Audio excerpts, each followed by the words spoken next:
Hey guys, it's Dave here from DD Drums. How you doing? Hope you're having a great day today. So in today's talk, I'm going to talk about what creates talent. You know, what creates talent and how can you create more of it in your life? Because I know every one of you, probably has something that you're good at and you probably want to be better at it, right? You probably want to take it to the next level. But sometimes we think that, we're either born with talent or we're not. Well, I'm here to share with you that I believe that you can be more talented at what you do, because talent is not born, it's grown. I actually had the pleasure of reading an amazing book called The Talent Code by a guy called Daniel Coyle. In this book, he actually traveled the world to create this book because he traveled to all these talent hotbeds, these places around the world where there was actually these pockets of people creating talent, these little parts in communities where people creating massive talent. And they all pretty much had three common denominators that they followed. No matter where the talent hotbed was in the world, they all generally followed these three principles, which I'm about to share with you. So strap yourself in, get ready. I'm going to share these three things with you. The first thing is they all do deep practice. They all practice what they do at a high level. If you go to the gym and you work out and you only just push light weights, are you going to strengthen your body? Are you going to strengthen your body if you're only pushing light weights? Not a chance, right? You've got to actually push heavy weights. You've got to really challenge yourself and push heavy weights. Right? Then you're going to develop strength. It doesn't mean you have to, when I say light weights, I mean if I picked up this DVD and just did that, I'm not going to develop strength. But if I'm holding something that's of sufficient, weight, then I'm going to work that muscle. The muscle's going to fire off. You know what I mean?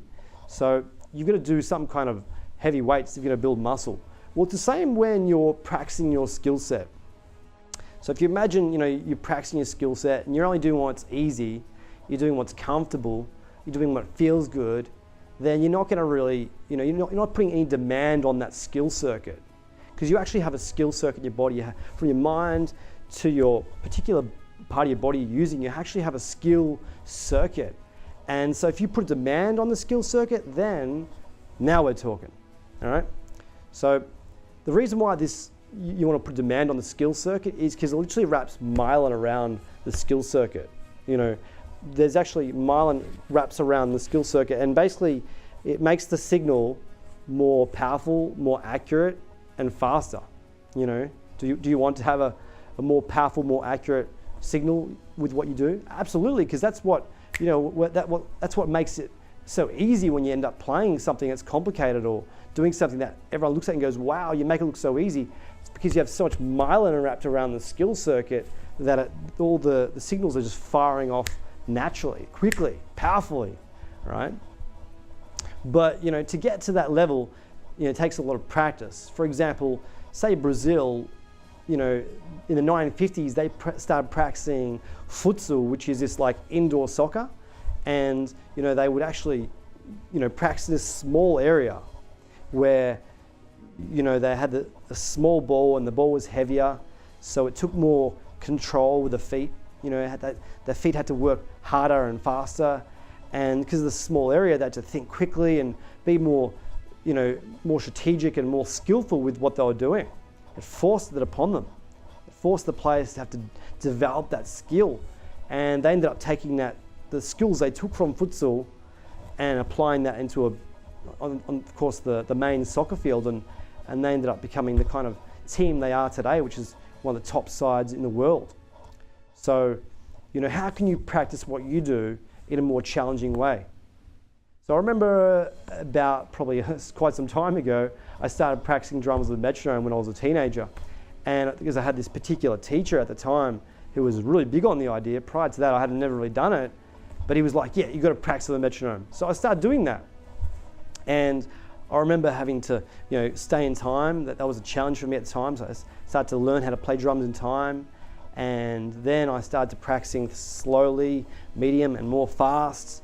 And that, really started to make me have to work harder. And that certainly was a form of deep practice. Another thing I remember doing at the time, the same teacher, he told me to put a towel on top of a floor tom and practice on that. He said, ditch the practice pad. This is now your practice pad. So I'm working on this thing, and I was like, it forced my muscles to work much harder. And so it put demand on my skill set, ended up developing, faster speed and faster tempos once again. So it's those things. How can you practice what you do in a way that's more challenging?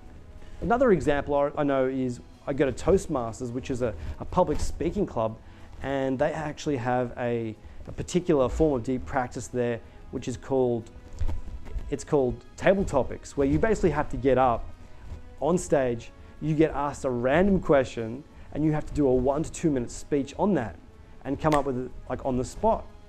And if you think about that, that's definitely a form of deep practice, because it's putting demand on you to come up with something, even though it may not feel good, it may not feel comfortable. So it's those opportunities you want to embrace every day. They're the things that are going to make you grow and improve at what you do. It's definitely a form of deep practice. But you're going to need the second thing. And the second thing is the second common denominator at all these talent hotbeds, and that's called ignition. So ignition is where you have a powerful motivation. You have a powerful hunger with what you do. You're in touch with why you're doing what you're doing. You see, what motivates us in life is probably two things. Number one is pleasure.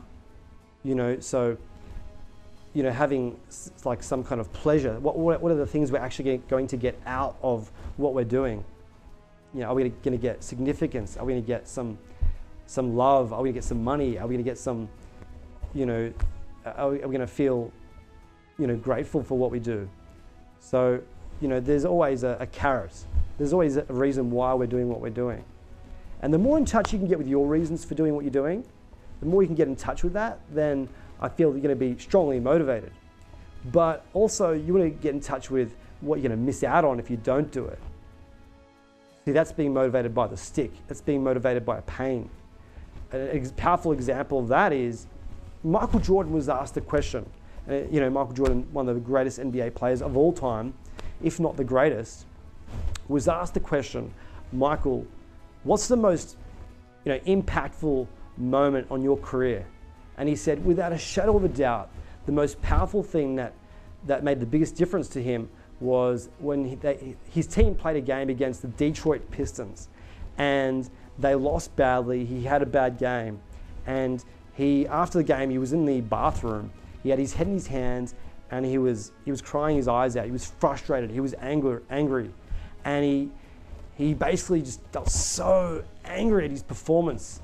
And it was like in that moment, he had all this energy built up inside. And he made a decision that it was like from then on, he was going to train harder, work harder, so he can get himself in amazing physical condition, where he was going to be the one who was going to be dishing out the pain. He was going to be the one who was, making the difference on the basketball court. And he did. He actually went on basketball court and he worked harder, he worked faster, and he played better than anybody else. It was pain that drove him. So it was the hunger that drove him. So how can you develop that in your life? How can you get more hungry, get more associated with what turns you on? Get more in touch with that, because then you're going to have the energy to do the deep practice. You're going to want to do the deep practice. Once you get yourself in a state where you're just hungry and you're ready to rock and roll, then you'll do the deep practice. So a great example of that was from the movie called Whiplash, which, Whiplash is about a drummer called Andrew Neiman, and he comes into this college and he's already, motivated. He's already practicing, but he has a teacher who just pushes him harder and makes him feel terrible initially, and he hates that feeling of his teacher on his back and going intense towards him. Like he just has this ignition, this internal fire that just burns out of control. And he starts to listen to the greats, listen to these amazing players, amazing drummers. And then he just starts, practicing every day, getting into his practice room and practicing 2, 3, 4, 5 hours a day until his fingers are bleeding. He's just going intense. So he was doing an amazing kind of deep practice, but he also had a strong ignition. His internal fire was lit. So that's kind of what you want. You want to get yourself to that point where you're hungry. That's really what ignition is about. It's about having a hunger to be outstanding at what you do. Lastly, the third common denominator is, having a master coach. Having, I know before I was talking to you about that teacher I had who pointed out practicing with a metronome and some other things as well. Well, he was a great teacher at the time, amazing teacher. He really kind of made me aware of things that were in my blind spot that I wasn't seeing. And an example of having a coach that can point things out to you is, I remember about a year or so ago, I actually was in a room with about 100 people, and there was a teacher at the front of the room, and he said, I want everyone to stand tall right now, as tall as they can. And everyone obviously just got up and stood tall.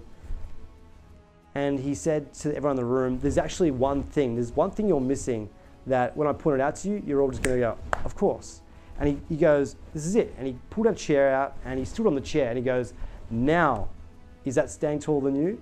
And everyone was like, of course. So, we all have tools, we all have things around us that if we just change one thing, one small thing, then we can all of a sudden, very quickly, get results quicker, just by changing one thing. But oftentimes it's not in our conscious awareness. So a teacher, if they're in close proximity, is best because they can point it out right there and then. But you want to have a mentor, you want to have a teacher, someone who can point out the small changes that you can make right then and there that can make a big difference later on. Because if you just alter 1 or 2 degrees, a year from now, 2 years from now, 5 years from now, that's going to be a completely different destination. So definitely having a teacher or a mentor that can point out to you the small changes to make. All right, so guys, I hope you got some value out of this session of how to create talent. So the first thing is, do some deep practice. The second thing is, have a reason why you're doing what you're doing, have some ignition. And the third thing is, having a master coach. So they're the 3 things that if you implement in your life, you're going to find yourself developing talent, even more talent at what you do.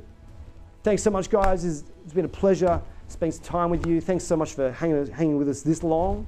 And you are awesome, guys. I'll see you soon. Bye.